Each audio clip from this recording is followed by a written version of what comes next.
Ya bantu banjye muraho mumeze neza hano badufasha nk'ibisanzwe murakaza neza ku Burezi Rwanda TV. None aha ngaha tugiye kurebera hamwe uko wakora table muri Microsoft Word, ndetse tunarebe nuko wasevinga table yawe muri PDF cyangwa se muri format abantu bose bakunda kuba bashaka, yaba ugiye mu kazi. Ibi bintu bikunze kugora abantu benshi, gukora table, gufata amagambo, gutuma ubumenyi bw'ibanze nyine kuri Microsoft Word.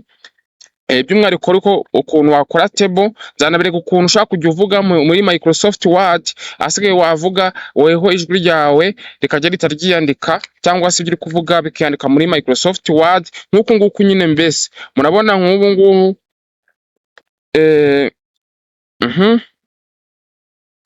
turebe.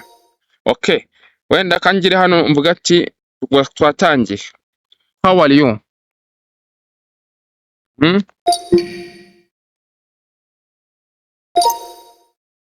How are you? What is your name? What is your email? What is your phone number? What is your location? Murabona yuko birimo birajya byiyandika, ibintu birimo birajya, nta kintu na kimwe nanditse, navugaga bikiyandika. Ibi byose tushagenda tubirebera hamwe n'utundi tuntu tugiye tumeze neza n'ubundi, kuko nk'iyi ngiyi bayita dictate, cyangwa se iyi dictate none igira na transcription, ariko ibyo tuzabireba ikindi gihe. Ngabo papa se y'uyu munsi ni ukurebera hamwe uko wakora tableau cyangwa se table muri Microsoft Word, even no muri Excel no muri PowerPoint ni bimwe. Tugiye kureba rero ukuntu bikorwa. Niba bwa mbere ugeze kuri YouTube channel y'Uburezi Rwanda TV, ndagira nkubwire ngo kanda subscribe, ufungue inzogera, kanda like, tira comment, asigaye tujye tubana igihe cyose. Njyewe tutangirana step by step. Unrolling iyi Word. Fata imashini yawe ufungure Word. Ubu ni ubumenyi buri wese agomba kuba afite wiga muri kaminuza, muri university ariyo yose hano mu Rwanda. Kanda open, sibyo? Kuri open, tegereze gato. Urabona hano bakwereka ibintu byinshi, bakwereka home, new, open, ariko uri kubona ahantu handitse ngo blank page. Blank page niyo uhita ukandaho. Maze gukandaho bivuze ngo ucreatinze work yawe cyangwa se document yawe ugiye gushyiramo ibintu wifuza runaka. Nurangiza uhita, urabona dufite space ibereye aho ngaho isa umweru. Twe purpose yacu ni gukora table muri Excel, muri Microsoft Word. Uraza hano handitse ngo insert, hano hejuru, hano hejuru,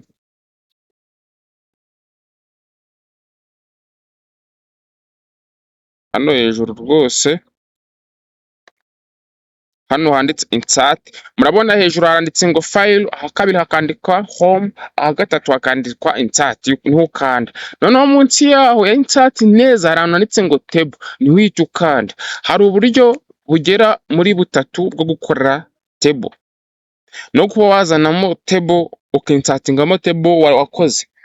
Uvuga ngo ibwa mbere ni ukuba waza muri utu tuzu, niba table yawe atari ndende ukazana curseur hano, ukajyana aho ushaka ukayita uyigaragaza gutya. Niba ushaka amakolamu wenda menshi, uzamura hejuru ababanza columns, noneho iyo umanuye gutya ni umubare w'amarows. Iyo utambikije ni columns, iyo umanuye ni amarows. Rows ni ukuvuga ngo ni ya mirongo itambika ijyamo amakuru. Column ni twa tuzu duhagaze tuba tujyamo we noneho amatitles, urugero ngo amazina, phone, nimero n'ibiki byose. Wenda gatwara ugiye dushaka gukora table ifite irajyamo abantu 1 2 3 4 5 6 batandatu, ifite na title. Wenda abo bantu baraba bafite amazina, nimero ya telefoni, email. Ubwo nukuza ukageza hanga. Murabona tugize iki? Wenda no washyiramo amazina hano, amazina, nugashyiramo nimero, email.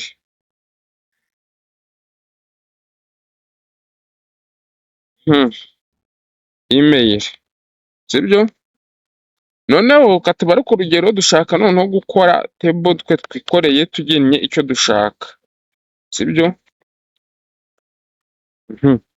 Ugaruka kuri insert n'ubundi ukaza kuri table, ukaza hano handitse ngo insert table, uwo bakakubaza ngo number of columns. Columns tubonye yuko ni bwa buzu bujyamo ama titles cyangwa se titre. Urugero ukavuga ngo umutwe uravuga ati ni amazina, nimero, email. Ubwo tuvuga ko dukeneye wenda utuntu dutanu, turajyamo utuntu dutanu na location n'akarere n'ibiki, sibyo? Noneho hano number of rows ni ukuvuga ngo table izakira arajyamo amakuru angana iki. Niba ari amakuru wenda nk'ijana, amakuru 100, ubwo urashyiramo 100 hano, then wemeze uhite ukora OK. Bivuze ngo dore ya table yacu ngiyi iraza kujyamo abantu bangana n'100. Urabona ko yabaye ndende. Dore hano ushobora gutangira noneho amazina, nimero, email, ukagiraho wenda akarere, ugahita ushyiraho wenda umurenge. Then hano ukagenda ushyiraho amazina wuzuza. Nguko rero ukuntu bakora iki, wenda dushyiremo amazina. Bard official,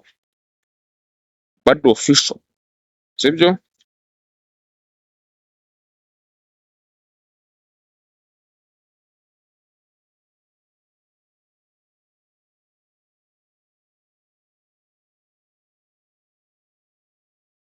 Bard official. Dushyiramo nimero 078, email, Bard official wenda rimwe @gmail.com. Dushyiremo akarere wenda dushyiremo Nyarugenge. Dushyiremo wenda umurenge wa Nyarugenge, wenda wa Karama. Noneho murabona birakunze, sibyo? Hano n'andi mazina ugakomeza. Noneho ikintu tugiye gukora kindi, urumva ushobora kuba bakubwiye ngo kora liste ushyiremo amazina y'abana banaba, ndashaka liste. Iyo liste cyangwa document tugiye uze kuyima iri PDF cyangwa se uyime iri document cyangwa iri mu yindi format. Uza hano mugiye kuyisavinga hano kuri file, ugahitamo ku nshuro ya mbere ukora save as. Noneho warangiza ukaza hehe, ukaza hano handitse browse. Kuvuga ngo ari inshuro ya mbere impamvu ukora save as, nuko ngo ugiye guhitamo aho uragisavinga. Ariko ari inshuro ya kabiri wari wafunga uri kweditinga ukora save gusa byonyine. Warangiza wenda gaduhitemo kuri desktop karaho tugiye kugisavinga. Then warangiza ugashyiramo wenda ngo urutonde rw'abanyeshuri, sibyo? Warangiza ugahitamo PDF. Yukanza hano handitse ngo save as type, ugahitamo handitse ngo word document, none uraza ugahitamo PDF, then ugakora save.